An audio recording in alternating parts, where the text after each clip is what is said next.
नमस्कार। स्वागत है आपका कथा विद हेमा जोशी चैनल पर। आज हम सुनेंगे अक्षय तृतीया की कहानी। महाभारत के काल में जब पांडवों को वनवास मिला तब उनके साथ द्रौपदी भी वन में गई। वनवास का जीवन कठिन था। पांडव रोज जंगल में घूमते और तपस्वियों व अतिथियों की सेवा करते। उनके पास सीमित साधन थे, लेकिन फिर भी हर आने जाने वाले को यथोचित भोजन देना धर्म और मर्यादा का हिस्सा था। द्रौपदी, जो स्वयं एक पतिव्रता और अत्यंत धर्मपरायण थी, रोज अपने पतियों और अतिथियों के लिए भोजन बनाते। लेकिन जब ऋषि मुनि और अतिथि बड़ी संख्या में आने लगे तो उनके पास पर्याप्त अन्न नहीं होता था। द्रौपदी को चिंता सताने लगी कि वह कैसे सबका पेट भर पाएगी। द्रौपदी ने मन ही मन में अपने कुल देवता सूर्य देव की आराधना की। उन्होंने तप और प्रार्थना से सूर्य देव को प्रसन्न किया। द्रौपदी ने कहा, हे सूर्यदेव, मैं अपने धर्म की रक्षा करना चाहती हूँ। मैं चाहती हूँ कि कोई भी अतिथि मेरे द्वार से भूखा न लौटे, परंतु मेरे पास संसाधन नहीं है। आप कृपा करें। सूर्यदेव द्रौपदी की भक्ति और धर्मनिष्ठा से प्रसन्न हुए। उन्होंने स्वर्ग से एक विशेष बर्तन प्रदान किया, जिसे अक्षय पात्र कहा गया। सूर्यदेव ने कहा, हे सती, यह पात्र तुम्हें तब तक अन्न देता रहेगा जब तक तुम स्वयं भोजन नहीं कर लेती। दिन में एक बार जब तुम भोजन कर लोगी तब यह पात्र उस दिन के लिए खाली हो जाएगा। यह वरदान द्रौपदी के लिए अत्यंत मूल्यवान था। अब वह न केवल अपने पतियों बल्कि हजारों ऋषि मुनियों और अतिथियों को भोजन करा सकती थी। यह बात दुर्योधन को पता चली। तब दुर्योधन ने एक षड्यंत्र रचा, एक ऐसा षड्यंत्र जिसमें वह धर्मपरायण पांडवों को महर्षि दुर्वासा के क्रोध के द्वारा विनाश की ओर धकेलना चाहता था। दुर्वासा ऋषि, जो अपने तीव्र स्वभाव और शीघ्र कोप करने की प्रकृति के लिए प्रसिद्ध थे, उनके श्राप से तीनों लोग कांप उठते थे। उन दुर्वासा ऋषि की दुर्योधन ने 4 महीनों तक सेवा की, जिससे प्रसन्न होकर दुर्वासा ऋषि ने उसे वरदान मांगने के लिए कहा। दुर्योधन ने इसे पांडवों के नाश का उचित अवसर समझा। उसे पता था कि अगर पांडव दुर्वासा ऋषि और उनके शिष्यों को तृप्त नहीं कर पाए तो वे क्रोधित होकर उन्हें श्राप दे देंगे और पांडव नष्ट हो जाएंगे। उसने दुर्वासा ऋषि से कहा कि मेरे बड़े भाई युधिष्ठिर महाराज वनवास में हैं। आप अपने शिष्यों के साथ वहां जाएं और आतिथ्य स्वीकार करें। उसने आग्रह किया कि जब द्रौपदी भोजन कर चुकी हो तभी आप वहां जाएं। दुर्वासा ऋषि ने यह प्रस्ताव स्वीकार कर लिया। एक दिन जब द्रौपदी ने भोजन करके अक्षय पात्र धोकर रख दिया, उसी समय दुर्वासा ऋषि अपने 10,000 शिष्यों सहित पांडवों के पास पहुंचे। पांडवों ने उनका स्वागत किया और कहा, कृपया आप हमारे यहाँ भोजन ग्रहण करें।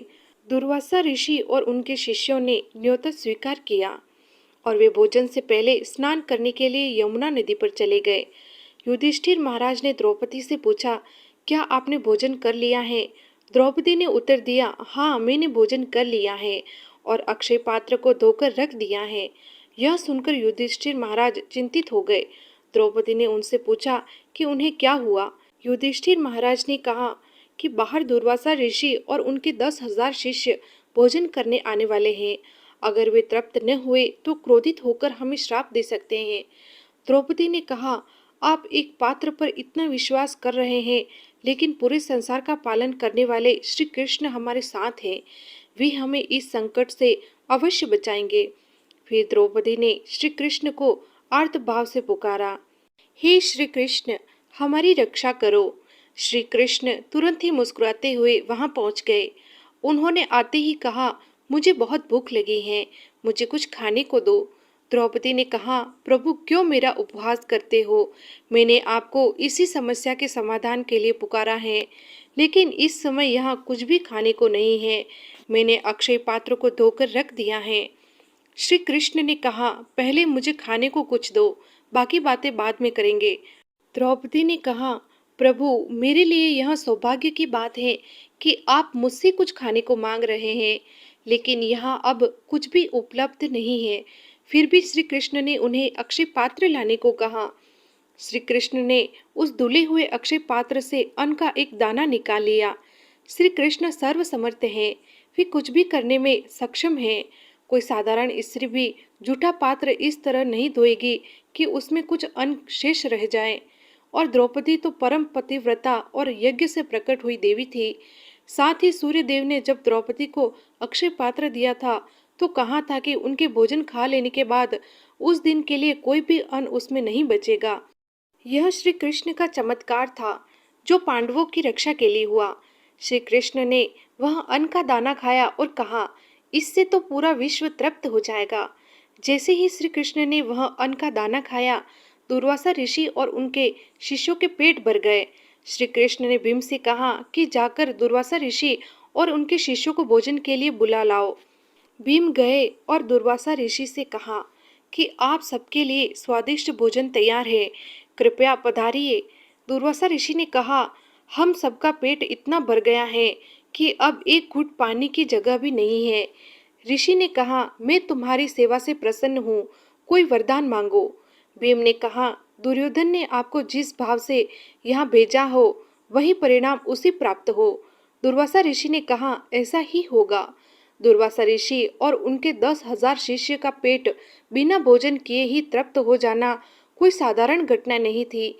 यह श्री कृष्ण की कृपा और दिव्य सामर्थ्य का प्रमाण था। श्री कृष्ण ने एक बार फिर सिद्ध किया कि जब भक्त सच्चे मन से उन्हें पुकारते हैं तो वे समय और स्थान की परवाह किए बिना अपने भक्त की रक्षा के लिए दौड़े चले आते हैं। दुर्वासा ऋषि ने पांडवों की आतिथ्य भावना और श्रद्धा को देखकर उन्हें मन से आशीर्वाद दिया और शांत चित्त होकर लौट गए। इस घटना के बाद पांडवों का विश्वास श्री कृष्ण में और भी गहरा हो गया। द्रौपदी का मन पूर्णतः आश्वस्त हो गया कि जब तक उनके जीवन में श्री कृष्ण जैसे सखा और संरक्षक है, तब तक उन्हें किसी बात की चिंता करने की आवश्यकता नहीं है। दुर्योधन का षड्यंत्र विफल हुआ और उनका मन आंतरिक रूप से भयभीत हो उठा कि जिसकी रक्षा स्वयं श्री कृष्ण करते हैं, उसका कोई भी अनिष्ट नहीं कर सकता। पांडवों ने वनवास की कठिनाइयों को साहस और धैर्य भक्ति के साथ झेला और अंततः धर्म की विजयी हुई। अक्षय तृतीया के दिन ही सूर्य देव ने अक्षय पात्र दिया था। अतः इस दिन को मनाने का मुख्य उद्देश्य भी यही है कि हम दान, धर्म और श्रद्धा से जीवन को पुण्य और दिव्यता से भरें। ठीक वैसे ही जैसे द्रौपदी ने कठिन परिस्थितियों में भी धर्म का साथ नहीं छोड़ा। मान्यता है कि इस दिन किया गया दान, उपवास, जप और सेवा कभी नष्ट नहीं होती और उसका फल जन्म जन्मांतर तक प्राप्त होता है। बोलिए श्री हरि की जय। अगर आपको कहानी पसंद आई हो तो कहानी को लाइक करें, चैनल को सब्सक्राइब करें और बेल आइकन को जरूर प्रेस करें जिससे आने वाली वीडियो का नोटिफिकेशन आपको मिल जाए।